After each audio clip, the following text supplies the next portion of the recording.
ច្រើនណាស់ចង់និយាយចេញខ្លះឲ្យបានធូរតែទឹកភ្នែកចេញតែស្រង់ហូរគិតយូរម្នាក់ឯងឡើងចង់ឈួតហើយគ្មានអ្នកខលពីសុខទុក្ខរបស់ខ្ញុំទេគ្មានអ្នកណាស្ម័គ្រក្បែរជួយទាញខ្ញុំក្រោកឈរឡើងខ្ញុំសែនស្មុគស្មាញខ្លាំងណាស់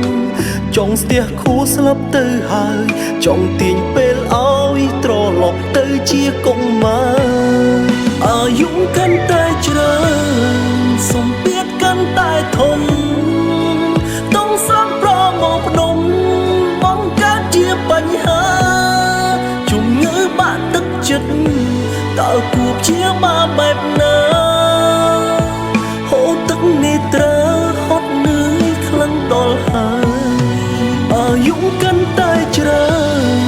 សម្ពាធក៏កើនទ្វេបញ្ហាចូលហោហើយតែរួចតែជួបទុំឥតស្បើយគ្មានអ្នកចាំលើកទឹកចិត្តក្រៅពីខ្លួនឯងឡើយ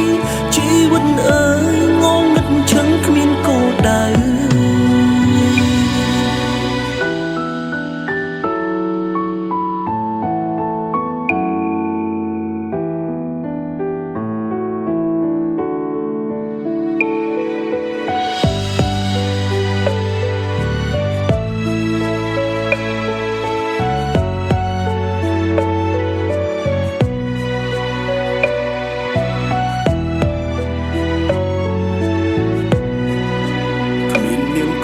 ពីសុខទុក្ខរបស់ខ្ញុំទេ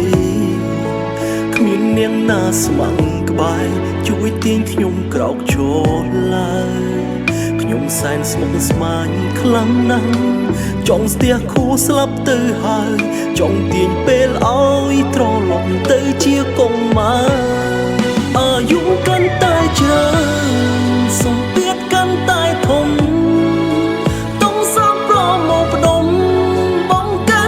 បញ្ហា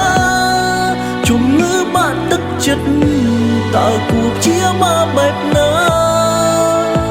ហូរទឹកនេត្រាហត់នឿយខ្លាំងដល់ហើយអាយុកាន់តែច្រើន